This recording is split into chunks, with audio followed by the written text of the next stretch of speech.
right, welcome back for our last working session for today. Our next activity is the National Strategy Charge Working Session.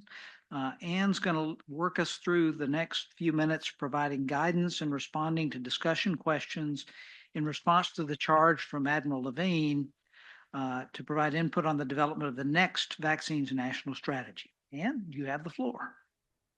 Well, thank you, Bob. So we are a little off schedule. We will get you out on time, I promise. We have a second session tomorrow where we can resume things. So we're not going to go according to plan. Um, and we'll just go ahead and get started here. So for this meeting over the course of the 2 days, I'm hoping that we can go through two parts of the charge. So earlier, I had sent you guys a list of the charge and some other documents that you might find helpful, including the slide deck. And so these two pieces, if you want to look at the charge, go right ahead. But our goals for this meeting are to really look at whether or not you think that we should keep the goals that we have and the indicators that are there, whether we should propose new ones, should we edit them?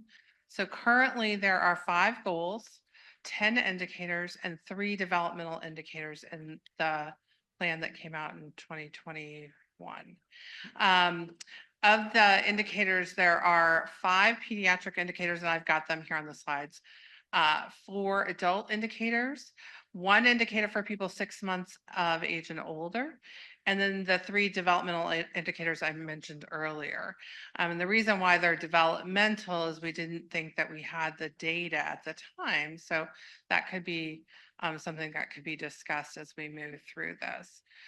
Just as a reminder, Admiral Levine requested measurable indicators that will help determine if the goals and objectives of the plan are achieving their desired outcome. And then the second sort of assignment here is to recommend and prioritize, I'm going to say up to 3 objectives because there's one goal that only has 2 objectives currently within each goal of the goals, each of those 5 goals. That we think are poised to make the greatest impact on the U.S. immunization system in the next 5 years. And just as a reminder, Dr. Shinedo Okeke from our team, he was here at the last meeting, gave a nice overview and presentation of the history and the current plan. But just as a reminder, it's a 5-year plan. It's supposed to be a roadmap for the coordination of vaccine development and use in the United States. At the last plan was the first time we'd really taken a life stage or a lifespan approach with the goals, objectives, strategies, and indicators. And the objectives and strategies offered in the plan are intertwined and overlapping to a very great deal. So sometimes you can have something that you're working on that really could fall under 3 different goals or 2 different goals. And maybe used to make progress towards more than one goal. And then we have a very aspirational dream, which I hope sometime in my lifetime I get to see this, maybe not, but that the United States will be a place where vaccine preventable diseases are eliminated through safe and effective vaccination over the lifespan. And so the current goals are, and I think we're just going to focus today on goals. I think that's all we'll have time for. So the first goal, 1, is to foster innovation in vaccine development and related technologies. Goal 2 is to maintain the highest possible levels of vaccine safety. Goal 3 is to increase knowledge of and confidence in routinely recommended vaccines.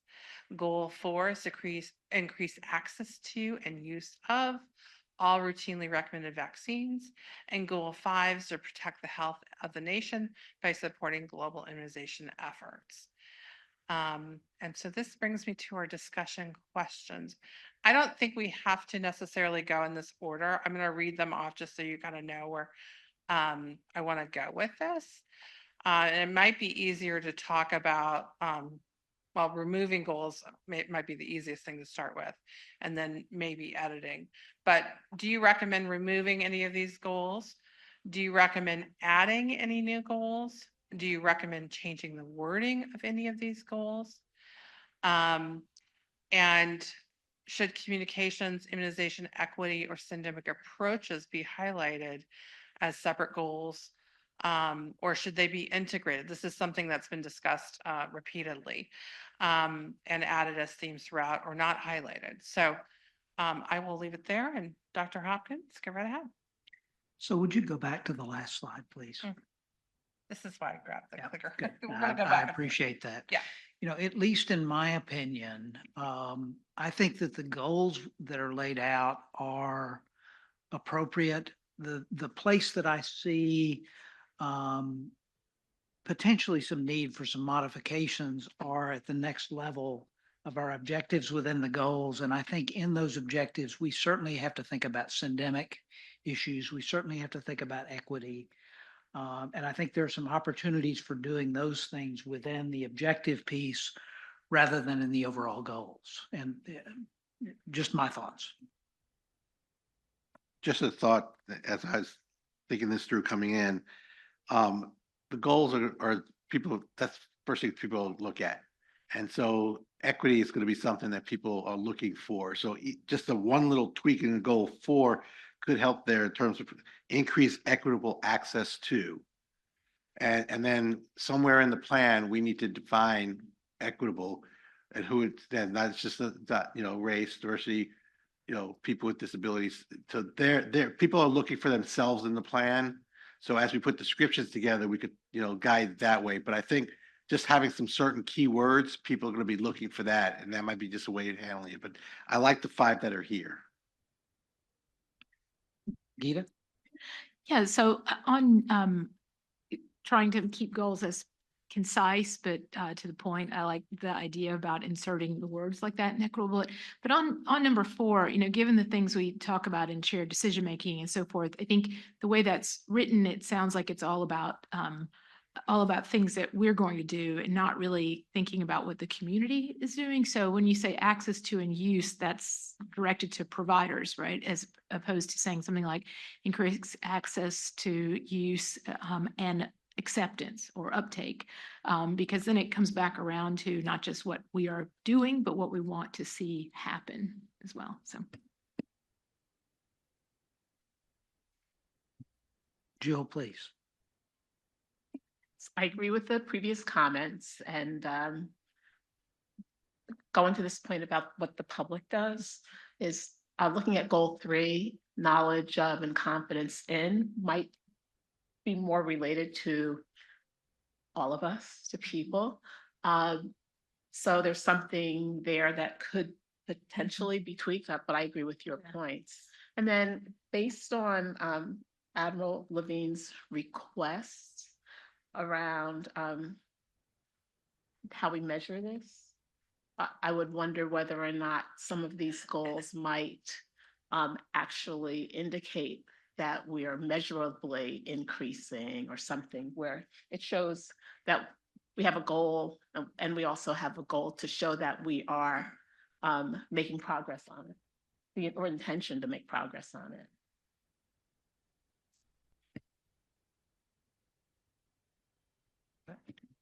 Any other thoughts?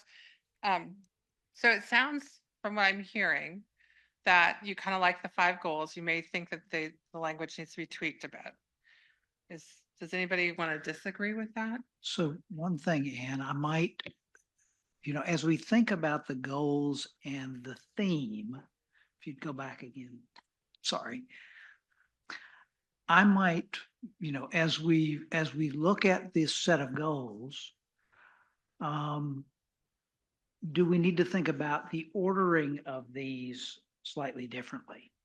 So access, knowledge and confidence probably needs to be first in my mind, followed by safety and then access. And then I'm going back and forth in my mind between innovation and global. And that might be important from the prioritized piece as well as anything else, at least from my thought. Karen? I'm new, so I might need a little bit convincing on goal number 2. I'm not sure what kind of discussion. Do we have a CDC rep? Ex officio? Me too. Let me see if she's on. But I just wanted to understand a little bit, the thought behind, I mean, if there is an example where we could have done better, is that what is coming? Well, the reason that safety was prioritized in this list was when we were developing this report Mhm. 4 or 5 years ago, we were already hearing a lot about concerns about, is our safety system that we have now optimized? You know, not only is it optimized, but are we communicating out that the safety of our vaccines that we're using is as good as it can be, or we need to make it better, or we need to communicate that safety message better. So that, I think that's what led to this being one of our goals. Yeah, Bob, I think you hit it right on in terms of, and then given what we've gone through with the pandemic, you know, safety goes aligned with vaccine confidence. And so I think that's something that has to be visible. And actually, Rebecca and I were just talking, is safety one? I mean, because really, even if innovations, people are going to think we're pushing innovation because of some other reasons. Is it really we're concerned we want a safe, effective vaccine system in the United States? Is that the message we want to put out to the public? That answer your question, Karen? Yes, as long as the CDC rep is okay with this, I guess we're okay with it. Melinda, are you on? I see you, but I am. did you want to make a comment about that? Oh, it's Yeah. Melinda. Hi, Melinda. Hello. I mean, I think having a goal focused on vaccine safety totally makes sense for the reasons that have been described. I do wonder about the specific wording here. But it does feel like, given how important vaccine safety is for programs overall, having a goal focused on it feels appropriate to me.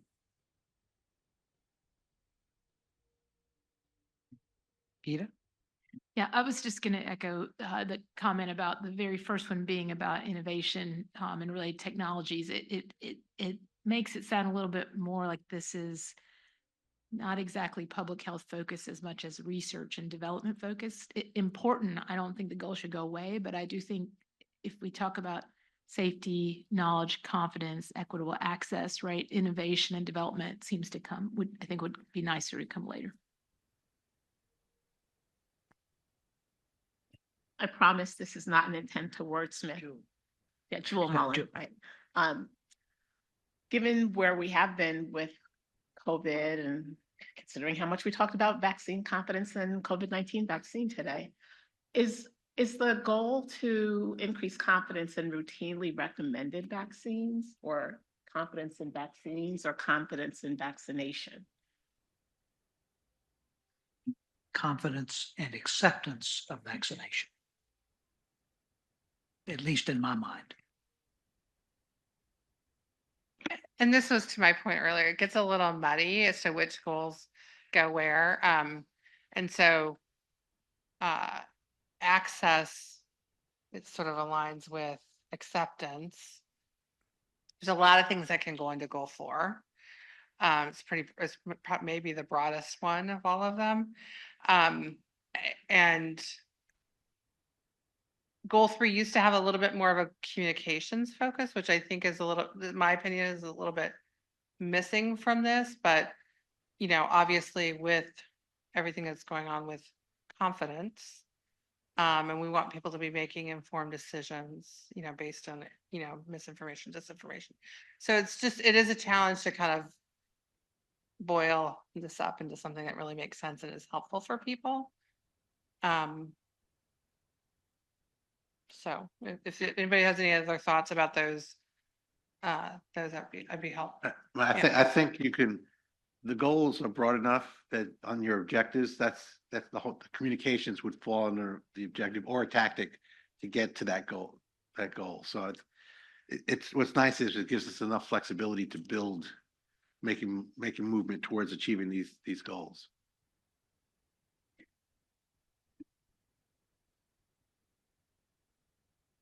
Any other thoughts? Anyone from online. Hey, this is Steve. I totally agree that these 5 goals are still very pertinent today as they were 5 years ago. I agree with the rearranging the order that Bob had suggested, and I think that would show the purpose a little bit better as things stand right now. Introducing equity, immunization equity, I think it'd be good to have that word in with goal 4, even though it will be integrated in probably all the goals as we get further along in the objective part. But I think having a word within that goal to start things off makes a lot of sense. The one other thing, routinely recommended vaccine. In the era of shared clinical decision making, it's kind of muddied the water on what routinely recommended vaccines are. So we may want to stick to something maybe um, a little different in that regard. Maybe just recommended vaccines. Just thoughts. Steve, great point about the shared clinical decision making. Rick and I was here talking the same thing, and it could just be instead of taking routinely recommended to all available vaccines or all even recommended, it depends who's recommending, because there's FDA, there's CDC. So can I pose a question to the group? You know, in my mind, and Jewel and I've just been talking about the issue, I think I would, rather than access to and use of vaccines, I would make it more an action goal, vaccination or immunization, because the Bill Schaffner statement of a vaccine on the shelf does no good, and vaccination in the arm is really what gets us the benefit. I think we really need to go aim at vaccination or immunization. I would certainly welcome anybody else's comments, but at least in my mind, I think we need to have the action rather than just the product.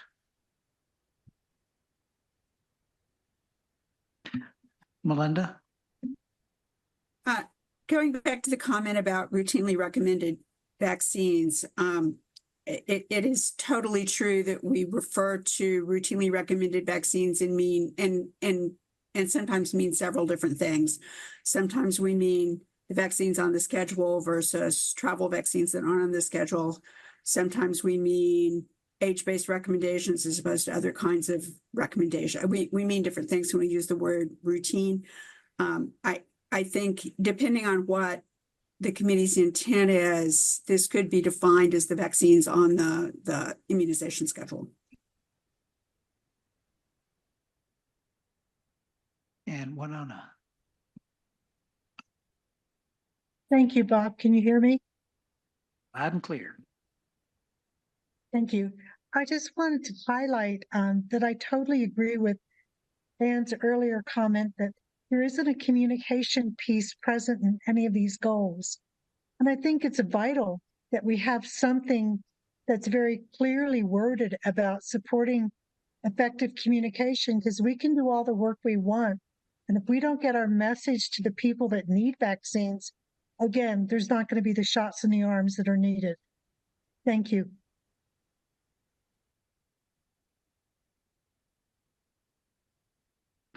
Other comments or questions?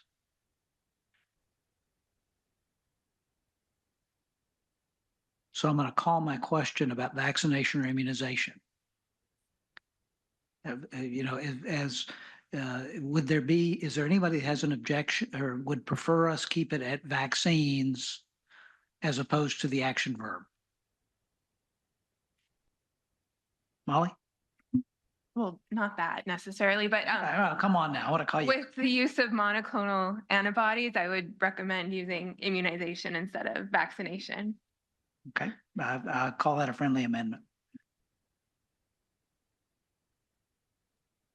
That would have my support. This is Steve. Thanks, Steve. Melinda, your hand is up. Is that just left up or is that a comment or question? Yeah, sorry, that is because I failed to lower it. Thank you. Mitch? You're swaying me over in my thinking over here. So immunizations, I can go along with that. Just thought to put on the table, is it immunizations and immunization services? or vaccination services. So it'd be both. I think for the goal, it's immunization, but we might have one of the next level would be include immunization services there because we've got to think about the counseling piece. We've got to think about the vaccine administration. We've got to think about those kind of pieces as well. Again, my bias. So this has been a really good discussion. Like I said, we're going to try and keep on time. We'll resume tomorrow. So if people have continued thoughts about this, you can certainly bring it to the discussion tomorrow. And just as a wrap up, we have a note taker who's going to work really hard to get us notes from this meeting pretty quickly, and then we'll submit it out. So we can do wordsmithing and things like that after, but it's just really helpful to get kind of your input beforehand, and we'll put it together. And it may not be completely right, and people may have different ideas as they move through it, and that's totally fine. So we'll work to get it edited for you. And I also just wanted to mention that this is one piece of the process of getting ready for these new national strategies. As Sinead mentioned at our last meeting, we have 4 plans coming out of our office. They're being very tightly coordinated, and Maureen Goodnow, Dr. Goodnow, behind us is working on that with Dr. Kiki and others. And so there are going to be listening sessions that folks are going to do, not specifically for NVAC, but if other people want to have input, they can use an email called, and I'm going to just say this, but it's Syndemics, CYNDEMICS at HHS.gov. And so if you want to get invited to one of those, you certainly can. And then when they get to the point where they have a draft ready to go, it'll go through a notice, and people can definitely provide comments on that. There's also public comment here, so if people wanted to leave public comment at an NVAC meeting while we're discussing this, that's fine as well. And so with that, I'm going to turn it over to, I believe we have one public comment.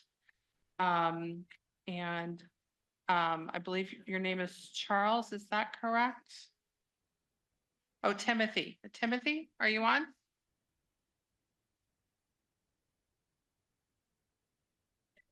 Can you just repeat that email address one more time? I sure can. Syndemics, CYNDEMICS, plural, at HHS.gov. And I can send it out to folks here too. Yeah. And Bob's going to put it in a summary tomorrow, so we'll get you guys covered. Timothy, are you on the line? You may have to dial *6.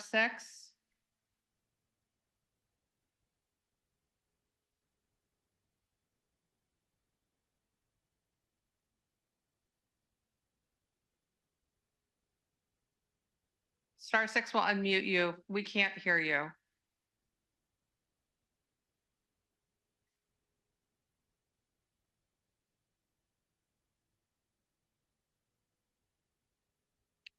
Can you unmute him? No.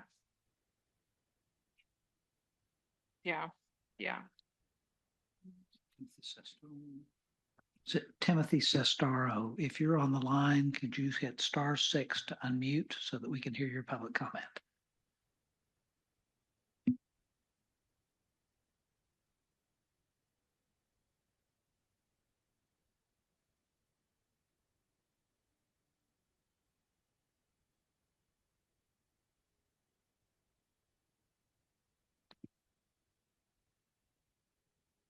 Timothy, you can submit a public comment, a written public comment of 3 pages to NVAC at HHS.gov, which you've already used. Or you're welcome to give public comment tomorrow at 12:45. But we'll give you one last chance to unmute yourself. And we'll follow up with you over email.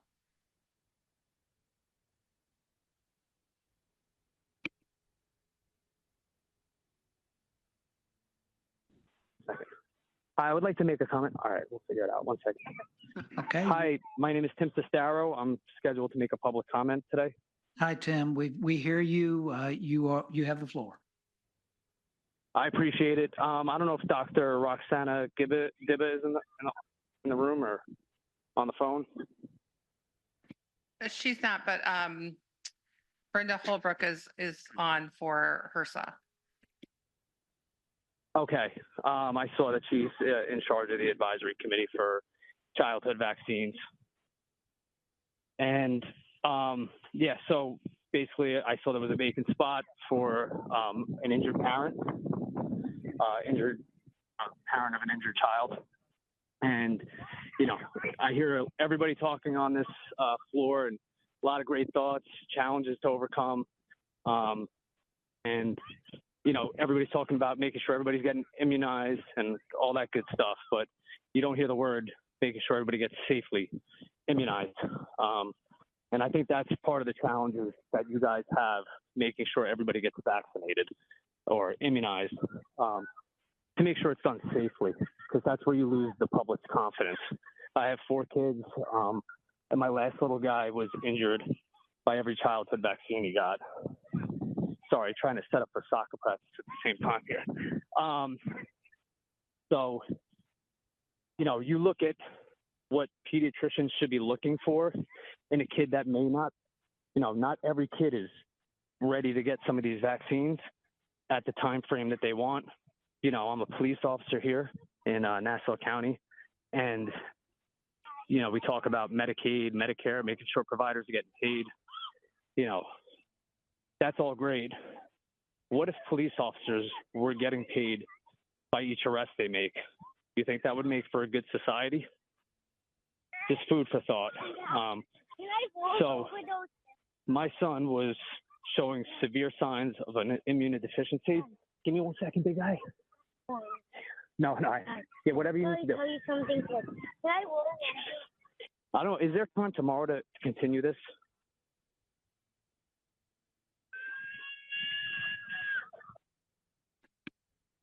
Is anybody there?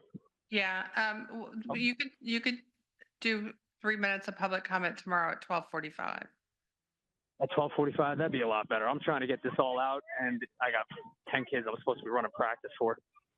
Thank you guys so much. You know, there's definitely some things where there's gaps to be filled in this process for a little infant that's showing severe signs of immune deficiency. And when you hear pediatricians say the live rotavirus vaccine should be given when a kid is sick, well, let's think about that for a second. The CDC is saying otherwise, so why is pediatricians saying something different?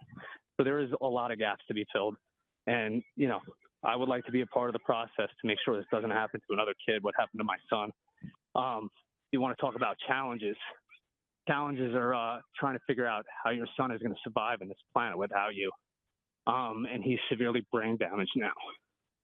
So, you know, when I'm not trying to start a soccer practice, if I could have another minute and a half tomorrow at 12:45, I appreciate it. That's certainly fine. We will look for your call at 12:45 tomorrow, sir. All right. Thank you guys so much. I appreciate it.